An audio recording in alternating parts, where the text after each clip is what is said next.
Hi friends, welcome back to my channel. ಬನ್ನಿ, ಇವತ್ತು ತುಂಬ ಚೆನ್ನಾಗಿ ಹೂವೆಲ್ಲ ಬರಬೇಕಂದ್ರೆ ಗಿಡಗಳಿಗೆ ಫರ್ಟಿಲೈಸರ್ನ ಕೊಡೋದಿದೆ.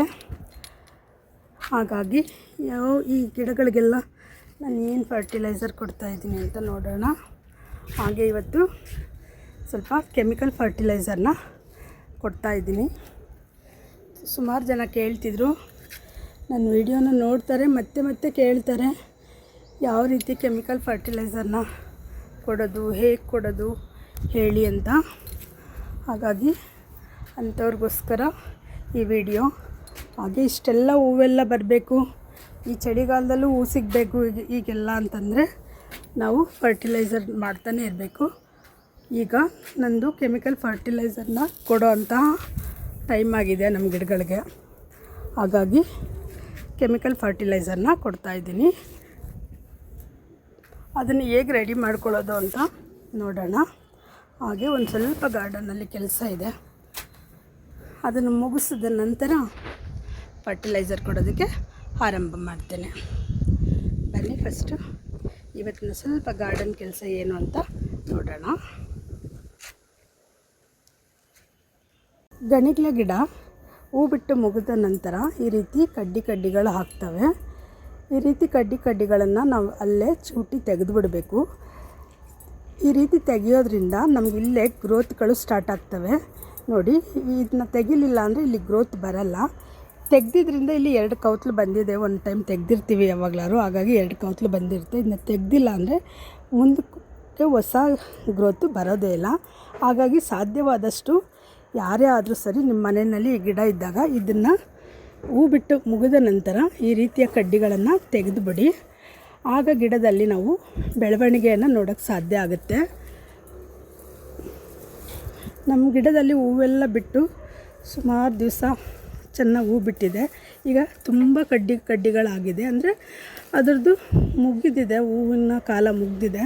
ಹಾಗಾಗಿ ಈಗ ನಾವು ಇದನ್ನೆಲ್ಲ ತೆಗಿತಾ ಇದ್ದೀವಿ. ನೋಡಿ, ನೀವೇ ನೋಡ್ಬೋದು ಎಷ್ಟೊಂದು ಹೂ ಬಿಟ್ಟಿದೆ ಅನ್ನೋದು ನಿಮ್ಗೆ ಈ ಥರ ನೋಡಿದಾಗಲೇ ಅರ್ಥ ಆಗುತ್ತೆ. ನೋಡಿ, ತುಂಬ ಇದೆ. ಅದನ್ನೆಲ್ಲ ತೆಗೆದ್ರೆ ನಮಗೆ ಒಳ್ಳೆ ಗ್ರೋತ್ ಗಣಿಗ್ಲೆ ಗಿಡದಲ್ಲಿ ಬರುತ್ತೆ. ನೋಡಿ ಎಷ್ಟೊಂದಿದೆ. ಆದರೆ ಇದನ್ನು ತೆಗೆದಾಗಲೇ ಅಲ್ಲಿ ಹೊಸ ಚಿಗುರುಗಳು ಬರೋದಕ್ಕೆ ಅನುಕೂಲ ಆಗೋದು. ನಾವು ತೆಗಿಲಿಲ್ಲ ಅಂದರೆ ನೋಡಿ, ಈ ಥರ ಇಲ್ಲಿ ನೋಡಿ, ಇಲ್ಲಿ ತೆಗೆದಿಲ್ಲ, ಇಲ್ಲಿ ನೋಡಿ ಒಂದೊಂದು ಕೌತಲು ಮಾತ್ರ ಇದೆ. ನೋಡಿ, ಈ ಎಂಟೈರಿ ಕಡ್ಡಿ ಬುಷಿನೇ ಆಗಿಲ್ಲ. ಆದರೆ ಈ ಥರ ತೆಗ್ದಿರೋ ಅಂಥವನ್ನ ನೀವು ನೋಡ್ಬೋದು ಎಷ್ಟು ಬುಷಿಯಾಗಿ ಬಂದಿರ್ತವೆ ಅಂತ. ನೋಡಿ, ಇಲ್ಲಿ ಚೂಟಿದ್ದೀನಿ ಒಂದು ಕಾಲದಲ್ಲಿ, ಹಾಗಾಗಿ ಇದು 3 ಕೌತಲು ಬಂದಿದೆ. ಈಗ 3ರಲ್ಲೂ ಕೂಡ ಹೂ ಬಿಟ್ಟು ಮುಗ್ದಿದೆ. ನೋಡಿ, ನೀವೇ ನೋಡ್ಬೋದು. ಹಾಗಾಗಿ ಗಣಗ್ಲೆ ಗಿಡಗಳಲ್ಲಿ ಈ ರೀತಿ ಕಡ್ಡಿಗಳನ್ನು ಕಿತ್ತು ತೆಗೆಯೋದು ಒಳ್ಳೆಯದು. ಅಭ್ಯಾಸ ಮಾಡ್ಕೊಳ್ಳಿ. ಯಾರ ಹತ್ರನಾದರೂ ಗಣಗ್ಲೆ ಗಿಡ ಇದ್ದು ಹೂ ಕಡಿಮೆ ಆಗ್ತಿದೆ, ಬುಷಿ ಕಡಿಮೆ ಆಗ್ತಿದೆ ಅನ್ನೋರು ಹೀಗೆ ತೆಗೆದುಬಿಡಿ. ನೋಡಿ, ಎಷ್ಟೊಂದು ಸಿಕ್ಕಿದೆ. ಈ ರೀತಿ ಎಲ್ಲ ತೆಗೆದು ನಾವು ಫರ್ಟಿಲೈಸರ್ನ ಹಾಕಬೇಕು. ಆಗ ಗಿಡದ ಗ್ರೋತ್ ಎಲ್ಲ ತುಂಬ ಚೆನ್ನಾಗಿ ಆಗುತ್ತೆ. ಈ ರೀತಿ ಕಡ್ಡಿಗಳನ್ನ ಬಿಟ್ಕೋಬಾರ್ದು. ಹೂ ಬಿಟ್ಟು ಮುಗಿದ ನಂತರ ನಿಮಗೆ ಗೊತ್ತಾಗುತ್ತೆ ಆಗ ನಮ್ಮ ಗಿಡ ಎಷ್ಟು ಹೂ ಬಿಟ್ಟಿತ್ತು ಅಂತ, ಇಷ್ಟೊಂದು ಕಡ್ಡಿ ಇದೆ ಅಂತಂದರೆ ಇವನ್ನ ತೆಗೆದು ಬಿಡೋದು ಒಳ್ಳೆಯದು. ಹಾಗೆ ನಮ್ಮ ಗಿಡಗಳಿಗೆ ಕೆಮಿಕಲ್ ಫರ್ಟಿಲೈಸರ್ನ ಕೊಡೋವಂಥ ಸಮಯ ಆಗಿದೆ ಈಗ ಗಿಡಗಳಿಗೆ. ಅದಕ್ಕಾಗಿ ನಾನು NPK ಮತ್ತು ಯೂರಿಯಾವನ್ನು ಒಂದು ಬಕೆಟಲ್ಲಿ ಹಾಕ್ತಾಯಿದ್ದೀನಿ. 2 ಮುಚ್ಚಳದಷ್ಟು ತೊಗೊಂಡಿದ್ದೀನಿ. 2 ಮುಚ್ಚಳದಷ್ಟು ಹಾಕ್ತಾಯಿದ್ದೀನಿ. ಸುಮಾರು 10 ಚಮಚದಷ್ಟು NPK ಮತ್ತು ಯೂರಿಯಾವನ್ನು ಹಾಕಿ ಇದನ್ನು ನೆನೆಸ್ತೀನಿ. ಈಗ ನೀರು ಹಾಕಿ, ಇವಾಗ ಬೆಳಿಗ್ಗಿನ ಟೈಮು, ಇವಾಗ ಫರ್ಟಿಲೈಸರನ್ನು ಕೊಡಲ್ಲ, ಸಂಜೆ ಕೊಡ್ತೇನೆ. ಇದಕ್ಕೆ ನೀರು ತುಂಬಿ ಸಂಜೆವರೆಗೆ ನೆನೆಯೋದಕ್ಕೆ ಬಿಡ್ತೇನೆ. ಹೀಗೆ 10 ಲೀಟ್ರ್ ನೀರಿನಲ್ಲಿ ಇದನ್ನು ನೆನೆಸೋದಕ್ಕೆ ಬಿಡ್ತೇನೆ. ಇದು ಸಂಜೆವರೆಗೆ ನೆನೆಲಿ ಈ ಗೊಬ್ಬರ. ಸಂಜೆ ಬಂದು 5 ಗಂಟೆ ನಂತರ ಇದನ್ನು ಗಿಡಗಳಿಗೆ, ಇವತ್ತು ಅದರ ಸಮಯ ಆಗಿದೆ ನನ್ನದು ಗಿಡಗಳಿಗೆ ಕೆಮಿಕಲ್ ಫರ್ಟಿಲೈಸರ್ ಕೊಡೋ ಅಂಥ ಸಮಯ. ಹಾಗಾಗಿ ನೆನೆಸಿದ್ದೀನಿ, ಸಂಜೆ ಬಂದು ಕೊಡ್ತೇನೆ. ಇದರಲ್ಲಿ 10 ಲೀಟರ್ ನೀರಿಗೆ 10 ಸ್ಪೂನಷ್ಟು NPK 20 ಮತ್ತು ಯೂರಿಯಾವನ್ನು ಎರಡನ್ನೂ ಮಿಕ್ಸ್ ಮಾಡಿ ಇಟ್ಟಿದ್ದೀನಿ. ಅದು ಚೆನ್ನಾಗಿ ನೆನೀಲಿ ಅಂತೇಳಿ, ಕರಗಲಿ ಯೂರಿಯಾ NPK ಅಂತೇಳಿ. ಈಗ ಇದು ಚೆನ್ನಾಗಿ ಕರಗಿದೆ. ಎಲ್ಲ ಗಿಡಗಳಿಗೂ ಇದನ್ನು, ಹೂ ಬಿಡೋವಂತಹ ಎಲ್ಲ ಗಿಡಗಳಿಗೂ ಇದನ್ನು ಕೊಡೋಣ. ಇದನ್ನು ಈ ರೀತಿ ನೀರು ಹಾಕುವಂತಹ ಕ್ಯಾನಲ್ಲಿ ತುಂಬಿಸ್ಕೊಳ್ತಾ ಇದ್ದೀನಿ. ಹೀಗೆ ಹೂ ಬಿಡೋವಂತಹ ಎಲ್ಲ ಗಿಡಗಳಿಗೂ ಕೊಡ್ತಾಯಿದ್ದೀನಿ. ಗಣಗ್ಲೆ ಗಿಡಕ್ಕೆ ಕೊಡ್ತಾಯಿದ್ದೀನಿ. ಹಾಗೆ ಇಲ್ಲಿ ಗಲಾಟೆ ಹೂ ಗಿಡ ಇತ್ತು, ಅದನ್ನು ಕಟ್ ಮಾಡಿದ್ದೀನಿ. ಚೆನ್ನಾಗಿ ಮತ್ತೆ ಚಿಗುರು ಬರಲಿ ಅಂತೇಳಿ ಇದಕ್ಕೆ ಈ ಗೊಬ್ಬರವನ್ನು ಕೊಡ್ತಾಯಿದ್ದೀನಿ. ಯೂರಿಯಾ ಎಲೆಗಳನ್ನು ಚೆನ್ನಾಗಿ ಕಲರ್ಫುಲ್ಲಾಗಿ ದೊಡ್ಡದಾಗಿ ಬರೋದಕ್ಕೆ ಯೂರಿಯಾವನ್ನು ಬಳಸಿದ್ದೀನಿ. NPK ಎಲ್ಲ ರೀತಿಯ ಆಲ್ರೌಂಡ್, ಎಲ್ಲ ರೀತಿಯ ಬೆಳವಣಿಗೆಗೆ, ಗಿಡಗಳ ಬೆಳವಣಿಗೆಗೆ ಸಹಾಯ ಮಾಡುತ್ತೆ. ಹಾಗಾಗಿ NPKಯನ್ನು ಬಳಸ್ತಾ ಇದ್ದೀನಿ. ಹಾಗೆ ನಾನು 2 ತಿಂಗಳಿಗೊಮ್ಮೆ ಈ ರೀತಿ ಫರ್ಟಿಲೈಸರ್ನ ಕೊಡೋದು ನನ್ನ ಅಭ್ಯಾಸ. ನಾನು ಇಷ್ಟು ಸರಿನೂ ಕಾಳುಗಳ ರೂಪದಲ್ಲೇ ಫರ್ಟಿಲೈಸರ್ನ ಕೊಡ್ತಾಯಿದ್ದೆ. ಈ ಸಾರಿ ನಾನು ಲಿಕ್ವಿಡ್ ಮಾಡಿ ಫರ್ಟಿಲೈಸರ್ನ ಕೊಡ್ತಾಯಿದ್ದೀನಿ. ಚಳಿಗಾಲ ಆಗಿರೋದ್ರಿಂದ ಗಿಡಗಳಲ್ಲಿ ಗ್ರೋತ್ ಸ್ವಲ್ಪ ಕಡಿಮೆ ಇದೆ. ಹೂವು, ಮೊಗ್ಗು ಎಲ್ಲ ಗಿಡಗಳ ಗ್ರೋತು ಕೂಡ ಕಡಿಮೆ ಇದೆ. ಹಾಗಾಗಿ ಈ ಫರ್ಟಿಲೈಸರ್ನ ಈಗ ಸೂಕ್ತ ಸಮಯ ಬಳಸೋದಕ್ಕೆ ಅಂತ ಹೇಳ್ಬೋದು. ಹೂವಿನ ಗಿಡಗಳಾಗಿರೋದ್ರಿಂದ ನಾವೇನು ತಿನ್ನಲ್ಲ ಅಲ್ವಾ, ಹಾಗಾಗಿ ಆರಾಮಾಗಿ ಬಳಸಬಹುದು. ರೋಸ್ಗೆ ಪ್ಲ್ಯಾಂಟ್ಗಳಿಗೂ ಕೂಡ ಈ ಗೊಬ್ಬರವನ್ನು ಕೊಡ್ತಾಯಿದ್ದೀನಿ. ಜೆರೇನಿಯಂ ಗಿಡಗಳಿಗೂ ಕೂಡ ಕೊಡ್ಬೋದು. ಹಾಗೆ ಅರೇಕಾ ಫ್ಲಮ್ ಟ್ರೀಗೆ ತುಂಬ ಇಷ್ಟ ಈ ಗೊಬ್ಬರ. ಶೋ ಪ್ಲ್ಯಾಂಟ್ಸ್ಗಳಿಗೂ ಕೊಡ್ಬೋದು, ಬಟ್ ಸ್ವಲ್ಪ ನೀರಾಗಿ ಜಾಸ್ತಿ ನೀರು ಹಾಕ್ಕೊಂಡು ಕೊಡಬೇಕು. ದಾಸವಾಳ ಗಿಡಗಳು ಹೂ ಬಿಡೋವಂಥ ಗಿಡಗಳಾಗಿರೋದ್ರಿಂದ ನಾನು ಕೊಡ್ತಾಯಿರ್ತೀನಿ. ಫುಡ್ ಐಟಮ್ ಗಿಡ ಆದರೆ ಕೊಡೋದಕ್ಕೆ ಬೇಜಾರು ಅನಿಸುತ್ತೆ. ಅಯ್ಯೋ ಕೆಮಿಕಲ್ಲೆಲ್ಲ ತಿಂತೀವಲ್ಲ ಅನ್ನೋ ಥರ ಫೀಲ್ ಮಾಡಿಸುತ್ತೆ. ಬಟ್ ಇವೆಲ್ಲ ಹೂವಿನ ಗಿಡಗಳಾಗಿರೋದ್ರಿಂದ ನಾವೇನೇ ಆರ್ಗ್ಯಾನಿಕ್ ಬಳಸಿದ್ರೂ ಕೂಡ ಈ ಫರ್ಟಿಲೈಸರೇ ಒಂದು ಸರಿ ಕೊಡಲೇಬೇಕು ನನಗೆ. ಆಗಲೇ ದೊಡ್ಡ ದೊಡ್ಡ ಹೂವೆಲ್ಲ ಸಿಗೋದು. ಜಾಸ್ತಿ ಹೂ ಬಿಡುತ್ತೆ ಈ ಫರ್ಟಿಲೈಸರ್ ಕೊಡೋದ್ರಿಂದ. ಆಮೇಲೆ ಎಲೆಗಳ ಗಾತ್ರ ಇರ್ಬೋದು, ಸ್ಟೆಮ್ಮು, ರೂಟ್ ಡೆವಲಪ್ಗೆ ಎಲ್ಲದಕ್ಕೂ ಈ ಫರ್ಟಿಲೈಸರು ಚೆನ್ನಾಗಿ ಕೆಲಸ ಮಾಡುತ್ತೆ. ಸುಗಂಧರಾಜ ಪ್ಲ್ಯಾಂಟ್ ಇದೆ, ಹಾಗೆ ರೋಸ್ ಪ್ಲ್ಯಾಂಟ್ ಇದೆ. ಎರಡಕ್ಕೂ ಕೂಡ ಕೊಡ್ತಾಯಿದ್ದೀನಿ. ಇಲ್ಲಿ ನೋಡಿ, ಇದಕ್ಕೂ ಕೂಡ ಕೊಡ್ತಾಯಿದ್ದೀನಿ. ಬಟ್ ಇವಕ್ಕೆಲ್ಲ ಸ್ವಲ್ಪ ನೀರಾಗಿ ಕೊಡಬೇಕಷ್ಟೆ. ಮಲ್ಲಿಗೆ ಗಿಡ, ಆಲ್ಮೋಸ್ಟ್ ಎಲ್ಲ ಪ್ಲ್ಯಾಂಟ್ಗಳಿಗೂ NPKಯನ್ನು ಕೊಡ್ಬೋದು. ಆದರೆ ಅದರದ್ದು ಪ್ರಮಾಣ ಬಳಸುವಾಗ ಎಷ್ಟು ಕೆಮಿಕಲ್ ಹಾಕಬೇಕು, ಎಷ್ಟು ಫರ್ಟಿಲೈಸರ್ನ ನಾವು ಹಾಕಬೇಕು ಅನ್ನೋದು ಗೊತ್ತಿರಬೇಕು ನಮಗೆ. ಆಗ ನಾವು ಆರಾಮಾಗಿ ಈ ಫರ್ಟಿಲೈಸರ್ಗಳನ್ನ ಗಿಡಗಳಿಗೆ ಕೊಡ್ಬೋದು. ನಾನು ಸುಮಾರು ರೀತಿಯ ಅಳತೆಯಲ್ಲಿ ಹಾಕುವಂಥದ್ದನ್ನ ವೀಡಿಯೋಗಳನ್ನು ಹಾಕಿದ್ದೇನೆ. ಯಾರಿಗಾದರೂ ಇಷ್ಟ ಇರೋರು ನೋಡಿ ಹಾಕೋದಕ್ಕೆ ಟ್ರೈ ಮಾಡಿ. ಸುಮ್ಮನೆ ಅದ್ರ ಬಗ್ಗೆ ಝೀರೋ ನಾಲೆಡ್ಜ್ ಇಟ್ಕೊಂಡೆಲ್ಲ ಈ ಕೆಮಿಕಲ್ ಫರ್ಟಿಲೈಸರ್ನ ಬಳಸೋದಕ್ಕೆ ಹೋಗಬೇಡಿ. ಕೆಮಿಕಲ್ ಫರ್ಟಿಲೈಸರ್ನ ಝೀರೋ ನಾಲೆಡ್ಜಿಂದ ಬಳಸೋಕೆ ಹೋದಂಥವರು ಗಿಡಗಳನ್ನ ಹಾಳು ಮಾಡ್ಕೊಂಡಿರೋರು ಹೆಚ್ಚು. ನನಗೆ ಸುಮಾರು ಜನ ಹೇಳ್ತಾರೆ, ಇಷ್ಟು ಕಡಿಮೆ ಪ್ರಮಾಣದಲ್ಲಿ ಬಳಸಬೇಕಾ, ಅದನ್ನು ನಮಗೆ ಗೊತ್ತಾಗಲಿಲ್ಲ, ನಾವು ತದ್ವಾ ಬಳಸ್ಬಿಟ್ವಿ ಅಂತ ಹೇಳೋರೇ ಹೆಚ್ಚು ನನಗೆ. ಹಾಗಾಗಿ ಅದನ್ನು ಬಳಸೋದ್ರ ಬಗ್ಗೆ ಒಂದು ವಿಡಿಯೋವನ್ನು ಮಾಡಿದ್ದೀನಿ, ನೋಡಿ. ವಿಡಿಯೋ ಇಷ್ಟ ಆದರೆ ಲೈಕ್ ಮಾಡಿ, ಸಬ್ಸ್ಕ್ರೈಬ್ ಮಾಡಿಕೊಂಡು ವಿಡಿಯೋವನ್ನು ನೋಡಿ. ಎಲ್ಲ ದಾಸವಾಳ ಹೂ ಬಿಡುವಂತಹ ಎಲ್ಲ ಗಿಡಗಳಿಗೂ ಕೊಡ್ತಾಯಿದ್ದೀನಿ. ನೋಡಿ, ಕನಕಾಂಬ್ರಕ್ಕೆ ಕೊಡ್ತಾಯಿದ್ದೀನಿ. ನಾನು ಸಾಮಾನ್ಯ ಇದಕ್ಕೆ 2 ಮಂತ್ಸ್ ಎಲ್ಲ ಗಿಡಗಳಿಗೂ ನನ್ನ ಗಾರ್ಡನ್ನ ಹೂ ಬಿಡುವಂಥ ಎಲ್ಲ ಗಿಡಗಳಿಗೂ ನಾನು 2 ಮಂತ್ಸ್ಗೆ ಒನ್ಸ್ ಈ ಫರ್ಟಿಲೈಸರ್ನ ಕೊಡೋದು ನನ್ನ ಅಭ್ಯಾಸ.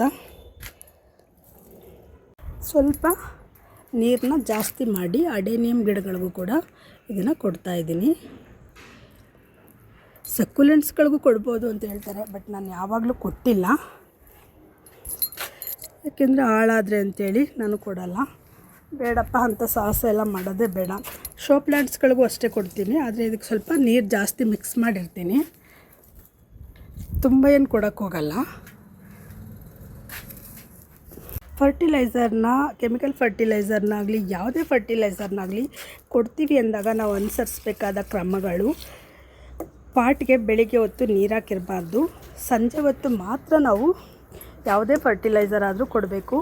ಯಾಕೆಂದರೆ ಸಂಜೆ ಹೊತ್ತು ಅಂದರೆ ನೆರಳಾಗಿರುತ್ತೆ ಗಿಡಗಳಲ್ಲಿ, ಆ ಫರ್ಟಿಲೈಸರು ಬೇರುಗಳಲ್ಲಿ ಕೆಲಸ ಮಾಡೋದಕ್ಕೆ ಅದಕ್ಕೆ ಅನುಕೂಲ ಆಗುತ್ತೆ. ಬಿಸಿಲು ಟೈಮಲ್ಲಿ ಫರ್ಟಿಲೈಸರ್ಗಳು ಗಾಳಿಗೆ ಬಿಸಿಲಿಗೆ ಹರಡಿದಾಗ ಅವುಗಳಲ್ಲಿರುವಂತಹ ಸೂಕ್ಷ್ಮಜೀವಿಗಳು ಹಾಳಾಗುವಂತಹ ಚಾನ್ಸಸ್ ಜಾಸ್ತಿ ಇರುತ್ತೆ. ಹಾಗಾಗಿ ಸಂಜೆ ಟೈಮಲ್ಲಿ ಕೊಡಬೇಕು. ಮತ್ತು ಪಾಟ್ಗಳಿಗೆ ನೀರು ಹಾಕದೆ ಮಣ್ಣು ಸ್ವಲ್ಪ ಡ್ರೈ ಆಗಿರುವಾಗ ಈ ಫರ್ಟಿಲೈಸರ್ನ ಕೊಡಬೇಕು. ಮಧುಮಾಲತಿ ಪ್ಲ್ಯಾಂಟ್ ಅದಕ್ಕೂ ಕೂಡ ಕೊಡ್ತಾಯಿದ್ದೀನಿ. ಚಳಿಗೇನೋ ಮಧುಮಾಲತಿ ಹೂವು ಬಿಡುತ್ತೆ, ಮೊಗ್ಗು ಬರುತ್ತೆ, ಒಣಗುತ್ತೆ, ಎಲ್ಲ ರೀತಿಯೂ ಮಾಡ್ತಾಯಿದೆ. ಅದು ಯಾಕೋ ಗೊತ್ತಿಲ್ಲ. ಜೆರೇನಿಯಮ್ಮು. ಹಾಗೆ ಇಲ್ಲೂ ಕೂಡ ಒಂದು ದಾಸವಾಳ ಗಿಡ ಇದೆ, ಅದಕ್ಕೂ ಕೂಡ ಕೊಡ್ತಾಯಿದ್ದೀನಿ. ಹಾಗೆ ಕಲಾಂಚೋ ಪ್ಲ್ಯಾಂಟ್ ಇದೆ, ಹೂ ಬಿಡೋಕ್ಕೆ ಸ್ಟಾರ್ಟ್ ಆಗಿದೆ ನಮ್ಮ ಮನೆ ಕಲಾಂಚೋ ಪ್ಲ್ಯಾಂಟ್ಗಳು, ಅವಕ್ಕೂ ಕೂಡ ಕೊಡ್ತಾಯಿದ್ದೀನಿ. ಕಲಾಂಚೋ ಪ್ಲ್ಯಾಂಟ್ದು ಹೂವಿಂದು ಸೀಸನ್ ಸ್ಟಾರ್ಟ್ ಆಗಿದೆ. ಡಬಲ್ ಪೆಟಲ್ಸು ಯೆಲ್ಲೋ ಕಲರ್ದು ಹೂ ಬಂದಿದೆ. ಯಾಕೋ ರೆಡ್ ಇನ್ನೂ ಹೂ ಬಿಟ್ಟಿಲ್ಲ. ನೋಡೋಣ, ಫರ್ಟಿಲೈಸರೆಲ್ಲ ಹಾಕ್ತಾಯಿದ್ದೀನಲ್ಲ, ಹೂ ಬರ್ಬೋದು, ನಿರೀಕ್ಷೆಯಲ್ಲಿದ್ದೇನೆ. ಆಲ್ಮೋಸ್ಟ್ ಕೆಮಿಕಲ್ ಫರ್ಟಿಲೈಸರ್ನೆಲ್ಲ ಖಾಲಿ ಮಾಡಿದೆ. ಇದು ಸ್ವಲ್ಪ ಮಣ್ಣು, ಏಕೆಂದರೆ ಬಕೆಟಲ್ಲೇ ಆಲ್ರೆಡಿ ಮಣ್ಣಿತ್ತು. ಹಾಗಾಗಿ ಇವಾಗ ಹಾಗೆ ಸ್ವಲ್ಪ ಸಗಣಿ ಚೂರುಗಳನ್ನು ನೆನೆಸ್ತಾ ಇದ್ದೀನಿ ನೀರಲ್ಲಿ. ಇದನ್ನು ಸಂಜೆ ನಮ್ಮ ಸಕ್ಯುಲೆಂಟ್ ಗಿಡಗಳಿಗೆ ಕೊಡೋದಿದೆ.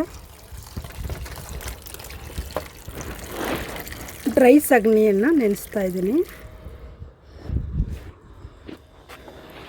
ಈ ಥರ ಡ್ರೈ ಆಗಿದೆ ಸಗಣಿ ಸ್ವಲ್ಪ.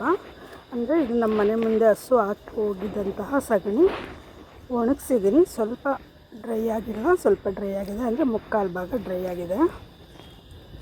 ಇದನ್ನು ನೆನೆಸ್ತಾ ಇದ್ದೀನಿ. ನೋಡಿ, ಇದು ಒಣಗಿರೋದ್ರಿಂದ ಈ ಥರ ಮೇಲೆ ಮೇಲೆ ಬಂದುಬಿಡುತ್ತೆ. ಇದ್ರ ಮೇಲೆ ಏನಾದರೂ ಒಂದು ಭಾರವಾಗಿರೋದನ್ನು ಇಟ್ಟು ಇದನ್ನು ನೆನೆಯೋದಕ್ಕೆ ಬಿಡಬೇಕು. ಭಾರವಾಗಿರೋದು ಏನಿದೆ ನೋಡಿ ಇಡ್ತೇನೆ.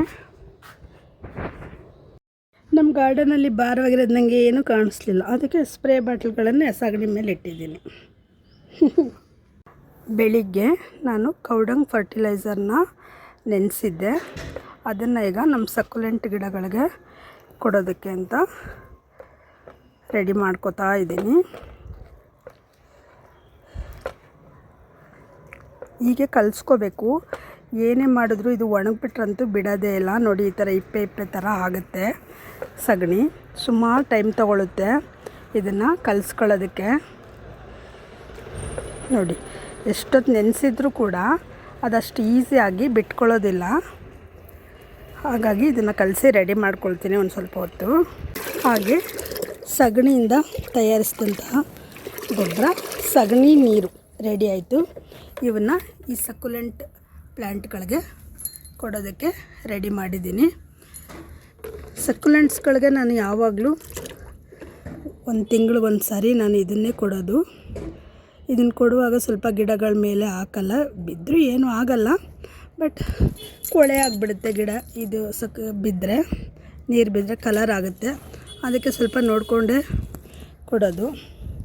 ಇದು ಕೂಡ NPK ರೀತಿ ಕೆಲಸ ಮಾಡುತ್ತೆ. ಆರ್ಗ್ಯಾನಿಕ್ ಫರ್ಟಿಲೈಸರ್ ಕೂಡ ಆಗಿರುತ್ತೆ. ಸಕ್ಯುಲೆಂಟ್ಸ್ಗಳಿಗೆ ಈ ಲಿಕ್ವಿಡ್ ಫರ್ಟಿಲೈಸರ್ ತುಂಬ ಇಷ್ಟ. ಬಹಳ ಬೇಗ ಗ್ರೋ ಆಗ್ತವೆ, ನೀವೇ ನೋಡ್ಬೋದು. ಬಟ್ ಒಂದು ಕಾಲದಲ್ಲಿ ನಾನು ಕೂಡ ಇದನ್ನ ಕೊಡ್ತಾಯಿದ್ದೆ, ಆಮೇಲೆ ನಿಲ್ಲಿಸೇ ಬಿಟ್ಟೆ. ಯಾಕೆಂದರೆ ತುಂಬ ಬೆಳೀತವೆ, ಏನು ಮಾಡೋದು ಅಂಥೇಳಿ. ಆಮೇಲೆ ಬೆಳೀಲಿ ನೋಡೋಣ, ನಮ್ಮ ಹತ್ರ ಅದೆಷ್ಟು ಬೆಳೆಯುತ್ತೋ ಬೆಳೆಸೋಣ ಅಂಥೇಳಿ ಬೆಳೆಸ್ತಾಯಿದ್ದೀನಿ. ಎಲ್ಲ ಪಾಟ್ಗಳಿಗೂ ಕೊಡ್ತೇನೆ ಇದನ್ನ. ಸ್ಟೆಮ್ಗಳಲ್ಲಿ ಹೊಸ ಗಿಡಗಳು ಎಷ್ಟು ಫಾಸ್ಟಾಗಿ ಬರ್ತವೆ ಗೊತ್ತಾ ಈ ಗೊಬ್ಬರನ, ಈ ಫರ್ಟಿಲೈಸರ್ನ ಬಳಸಿದ್ರೆ. ನೋಡಿ ಈ ಪಾಟಲ್ಲಂತೂ ಒಂದು ಚೂರೂ ಜಾಗ ಇಲ್ಲ, ಪಾಟೇ ಕಾಣಿಸಲ್ಲ, ಆ ಮಟ್ಟಕ್ಕೆ ಬೆಳೆದಿದೆ ಸಕ್ಯುಲೆಂಟ್ಸ್ ಗಿಡಗಳು. ಇವೆಲ್ಲ ಹೊಸದಾಗಿ ರಿಪಾರ್ಟ್ ಮಾಡಿದಂತಹ ಸಕ್ಯುಲೆಂಟ್ ಪಾಟ್ಗಳಿವು. ಇವಕ್ಕಿದೆ ಫಸ್ಟ್ ಟೈಮ್ ನಾನು ಈ ಗೊಬ್ಬರನ ಕೊಡ್ತಾ ಇರೋದು. ಎಲ್ಲ ಪಾಟ್ಗಳು ತುಂಬ ಡ್ರೈ ಆಗಿದೆ, ನೀರು ಹಾಕಲ್ವಲ್ಲ ಜಾಸ್ತಿ ನಾವು ಇವಕ್ಕೆ. 2-3 ಡೇಸ್ಗೆ ಒಂದು ಸಾಕೋದು. ಇವಾಗ ಚಳಿ ಇರೋದ್ರಿಂದ ಸ್ವಲ್ಪ ನೀರು ಕಡಿಮೆನೇ ಹಾಕೋದು.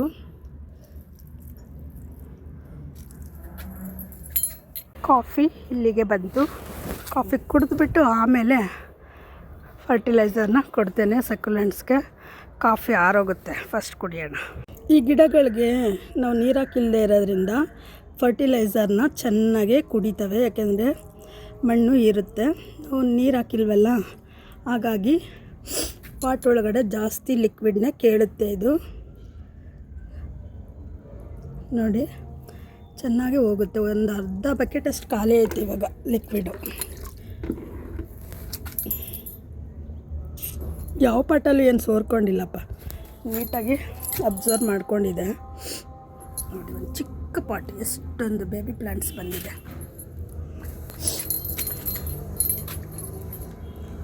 ಎಲ್ಲ ಪಾಟ್ಗಳು ಡ್ರೈ ಆಗಿದ್ದಾವೆ. ಯಾರೇ ಆದರೂ ಅಷ್ಟೇ, ಫರ್ಟಿಲೈಸರ್ ಏನೇ ಫರ್ಟಿಲೈಸರ್ ಕೊಡ್ತೀವಿ ಅಂದಾಗ ಪಾಟ್ಗಳಿಗೆ ನೀರು ಹಾಕಬೇಡಿ, ಆಗ ಫರ್ಟಿಲೈಸರು ಚೆನ್ನಾಗಿ ಕೆಲಸ ಮಾಡುತ್ತೆ. ನೀರು ಹಾಕ್ಬಿಟ್ಟಿದ್ರೆ ಫರ್ಟಿಲೈಸರು ಬೇರ್ಗಳಿಗೆ ತಲುಪೋದ್ರಲ್ಲಿ ಕಷ್ಟಪಡ್ತವೆ, ತೊಂದರೆ ಆಗುತ್ತೆ. ಇದಕ್ಕೆ ನೀರು ಹಾಕೋದಕ್ಕೆ, ಇದಕ್ಕೆ ಫರ್ಟಿಲೈಸರ್ ಹಾಕೋದೇ ಕಷ್ಟ. ಹಿಂಗೆ ಬಿದ್ದರೆ ಬೀಳುತ್ತೆ ಕೆಳಗಡೆಗೆ, ಹಾಗೆ ಹಾಕ್ಬಿಡ್ತೀನಿ. ನೋಡಿ ಎಷ್ಟು ಡ್ರೈ ಆಗಿದೆ ನಮ್ಮ ಪಾಟು. ಈ ರೀತಿ ಬೆಳಿಬೇಕು ಕಣ್ರಿ ಸಕ್ಯುಲೆಂಟ್ ಪಾಟ್ಗಳು. ತುಂಬ ಖುಷಿ ಅನಿಸುತ್ತೆ ಇದನ್ನು ನೋಡ್ತಾ ಇದ್ರೆ. ಅದಕ್ಕೆ ಎಷ್ಟು ಬೇಕಾದರೂ ಬೆಳೀಲಿ ಅಂತ ಸಪ್ರೇಟೇ ಜಾಗ ಕೊಟ್ಟಿದ್ದೀನಿ ಇದಕ್ಕೆ. ಈ ಪಾಟ್ ನೋಡಿ ನಿಮಗೆಲ್ಲ ಏನು ಅನ್ನಿಸ್ತು ಕಾಮೆಂಟಲ್ಲಿ ತಿಳಿಸಿ. ಸುಮಾರು ಗಿಡಗಳಿಗೆ ನೀರು ಹಾಕಿದೆ, ಸಗಣಿ ನೀರನ್ನ. ಇನ್ನೂ ಸ್ವಲ್ಪ ಬೇಕು ನನಗೆ ಫರ್ಟಿಲೈಸರು. ಇದರೊಳಗಡೆ ಈ ಥರ ಎಲ್ಲ ಇದೆ, ಅದಕ್ಕೆ ಒಂದು ಸ್ವಲ್ಪ ನೀರು ಬಿಟ್ಕೊತೇನೆ. ಹಾಗೆ ಒಂದು ಅರ್ಧ ಚೆಂಬಷ್ಟು ನೀರನ್ನ ಈ ತಾವರೆ ಗಿಡಗಳ ಪಾಟಲ್ಲೂ ಕೂಡ ಹಾಕ್ತಾಯಿದ್ದೀನಿ. ಗಿಡಗಳು ಸ್ವಲ್ಪ ಉದ್ದ ಬೆಳೆದ್ಬಿಟ್ಟಿದ್ದಾವೆ, ಹಾಗಾಗಿ ಇವಕ್ಕೆಲ್ಲ ಸ್ವಲ್ಪ ಮಣ್ಣು ಕೊಡಬೇಕು. ಇವಕ್ಕೂ ಕೂಡ ಫರ್ಟಿಲೈಸರ್ನ ಕೊಡ್ತಾಯಿದ್ದೀನಿ. ನೋಡಿ ಎಷ್ಟೊಂದು ಬೇಬಿ ಪ್ಲ್ಯಾಂಟ್ಸ್ ಎಲ್ಲ ಬಂದಿದೆ. ಇದಕ್ಕೆಲ್ಲ ಪಾಟ್ ತಳಭಾಗಕ್ಕೆಲ್ಲ ಹಾಕೋಕ್ಕಾಗಲ್ಲ, ಹಾಗಾಗಿ ಹೇಗಾಗುತ್ತೋ ಆಗ ಹಾಕಿ ಮುಗಿಸ್ಬಿಟ್ಟೆ. ಇವಕ್ಕೆಲ್ಲ ಕೊಟ್ಟಿಲ್ಲ, ಇವಕ್ಕೆಲ್ಲ ಏನೂ ಫರ್ಟಿಲೈಸರ್ ಹಾಕಿಲ್ಲ ನಾನು. ಜೇಡ್ ಪ್ಲ್ಯಾಂಟಿಗೆ ಕೊಡ್ತಾಯಿದ್ದೀನಿ. ಜೇಡ್ ಪ್ಲ್ಯಾಂಟ್ಗೆ ನಾವು ಯಾವುದೇ ಕೆಮಿಕಲ್ ಫರ್ಟಿಲೈಸರ್ ಏನೂ ಹಾಕಲ್ಲ, ಇದೊಂದೇ ಹಾಕೋದು. ಇವು ಕೊಡ್ತಾಯಿದ್ದೀನಿ.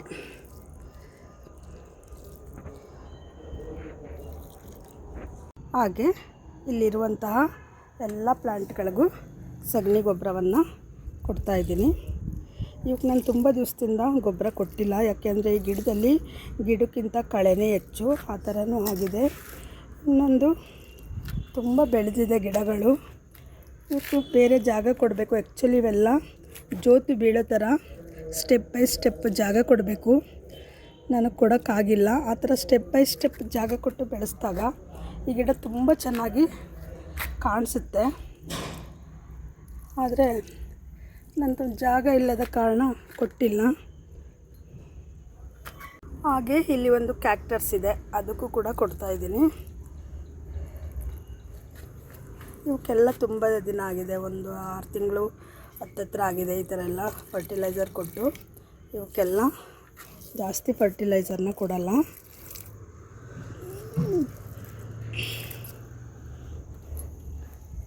ಇವುಗಳಿಗೆ ಫರ್ಟಿಲೈಸರ್ ಎಲ್ಲ ಹಾಕಿ ಬೆಳೆಸೋದು. ಹಬ್ಬ ಬರುತ್ತಲ್ಲ, ಹಬ್ಬಗಳಲ್ಲಿ ಇವ್ರನ್ನೆಲ್ಲ ಶೋ ಮಾಡೋದಿರುತ್ತೆ, ಅಂಥ ಕಾಲಕ್ಕೆ ಇವಕ್ಕೆ ಫರ್ಟಿಲೈಸರ್ ಕೊಟ್ಟು ಬಣ್ಣ ರುಚಿ ಶಕ್ತಿ ಅಂತಾರಲ್ಲ, ಹಾಗೆ ಆವಾಗ ನೀಟಾಗಿ ಬೆಳೆಸ್ಕೊಳ್ಳೋದಕ್ಕೆ ನೋಡ್ತೇನೆ. ಆ ನಂತರ ಇವಕ್ಕೆ ಗೊಬ್ಬರ ಕೊಡೋದು ಸ್ವಲ್ಪ ಕಡಿಮೆನೇ. ನೋಡಿ, ಎಲ್ಲ ಗಿಡದಲ್ಲೂ ಕಳೆ ಬೆಳೆದ್ಬಿಟ್ಟಿದೆ. ಕ್ಲೀನ್ ಮಾಡಬೇಕು, ಒಂದು ದಿವಸ ಟೈಮ್ ಕೊಡಬೇಕು ಇವಕ್ಕೆಲ್ಲ. ಬಟ್ ಇವತ್ತು ಗೊಬ್ಬರ ಕೊಟ್ಟಿದ್ದೀನಿ, ಚೆನ್ನಾಗಿ ಬೆಳೆಯುತ್ತೆ. ಈ ಗಿಡಗಳಿಗೆ ನಾವು ಟೈಮ್ ನೀರೇ ಹಾಕಲ್ಲ, ಬಟ್ ಇವತ್ತು ಫರ್ಟಿಲೈಸರ್ ಕೊಡ್ತಾಯಿದ್ದೀನಿ. ಈ ಗಿಡದಲ್ಲಿ ಏನಾರು ಈ ಥರ ತಲೆ ಭಾಗ ಏನಾದ್ರು ಕಟ್ಟಾಯಿತು ಅಂದರೆ ಯಾರು ಬೇಜಾರು ಮಾಡ್ಕೊಳ್ಬೇಡಿ. ಆ ಥರ ಕಟ್ಟಾದರೂ ನೋಡಿ ಇಷ್ಟು ಬುಷಿ ಆಗಿ ಒಳ್ಳೆ ಚೆನ್ನಾಗಿರೋ ಜಾಸ್ತಿ ಪ್ಲ್ಯಾಂಟ್ಸ್ ಬರ್ತವೆ. ಬೇಜಾರು ಮಾಡ್ಕೋಬೇಡಿ. ಈ ಗಿಡದ ಬೆಳವಣಿಗೆನೇ ಹೀಗೆ. ಈ ಕುಡಿ ಭಾಗನ ಕಟ್ ಮಾಡಿದ್ರೆ ಅದೇ ಸ್ಟೆಮ್ಮಲ್ಲಿ ಜಾಸ್ತಿ ಗಿಡಗಳು ಬೆಳೆಯುತ್ತೆ. ಹಾಗೆ ಇಲ್ಲಿ ಪೋತೋಸ್ ಇದೆ, ಅದಕ್ಕೆ ಸ್ವಲ್ಪ ಕೊಡ್ತಾಯಿದ್ದೀನಿ. ಇಲ್ಲಿ ಸ್ವಲ್ಪ ಲಕ್ಷ್ಮಿ ಕಮ್ಮಲಿದೆ, ಅದಕ್ಕೆ ಕೊಟ್ಟೆ. ಹಾಗೆ ನೋಡಿ, ಈ ಟ್ರೈ ಫುಲ್ಲು ಕೊಡ್ತಾಯಿದ್ದೀನಿ. ಸ್ವಲ್ಪ ಕತ್ತಲೆ ಆಗೋಯ್ತು, ವಿಡಿಯೋ ಡಲ್ಲಾಗಿ ಕಾಣಿಸುತ್ತೇನೋ. ಇವೆಲ್ಲ ಸ್ವಲ್ಪ ತಂಪಿರುವಾಗ ಕೊಡಬೇಕಲ್ಲ, ಹಾಗಾಗಿ ಆಮೇಲೆ ಈಗ ಸ್ವಲ್ಪ ಬೇಗ ಕತ್ತಲಾಗುತ್ತಲ್ಲ, ಹಾಗಾಗಿ ಕತ್ಲು ಥರ ಆಗೋಯ್ತು ಬೇಗ. ಇನ್ನೇ ಹೆಚ್ಚಿನ ಟೈಮ್ ಆಗಿಲ್ಲ, ಆದರೂ ಕತ್ತಲಾಗಿದೆ. ಇದನ್ನು ಕೊಡಲ್ಲ ನಾನು. ಕತ್ತಲಾಗುವಂತಹ ಸಮಯ ಆಯಿತು. ಆಲ್ಮೋಸ್ಟ್ ಎಲ್ಲ ಗಿಡಗಳಿಗೂ ಕೆಮಿಕಲ್ ಫರ್ಟಿಲೈಸರ್ ಆಗಿರ್ಬೋದು, ಸಗಣಿ ಗೊಬ್ಬರ ಆಗಿರ್ಬೋದು, ಎಲ್ಲವನ್ನು ಕೊಟ್ಟು ಮುಗೀತು. ಒಂದು ಸ್ವಲ್ಪ ಗೊಬ್ಬರವನ್ನು ಮಾತ್ರ ನಾನು ಉಳಿಸ್ಕೊಂಡೆ. ಆ್ಯಂಥೋರಿಯಂ ಗಿಡಗಳಿಗೆ ಬೇಕು ಅಂಥೇಳಿ ಕೆಲಸವನ್ನು ಮುಗಿಸಿ ಮನೆಗೆ ಹೋಗ್ತಾಯಿದ್ದೀನಿ. ಯಾರಿಗಾದರೂ ವಿಡಿಯೋ ಉಪಯೋಗ ಆಯಿತು, ನಾವು ಇದರಿಂದ ಏನೋ ಕಲ್ತ್ವಿ ಅಂದರೆ ಲೈಕ್ ಮಾಡೋದನ್ನ ಮರಿಬೇಡಿ. ಸಬ್ಸ್ಕ್ರೈಬ್ ಮಾಡಿಕೊಂಡು ವಿಡಿಯೋವನ್ನು ನೋಡಿದ್ದಕ್ಕಾಗಿ ಧನ್ಯವಾದಗಳು.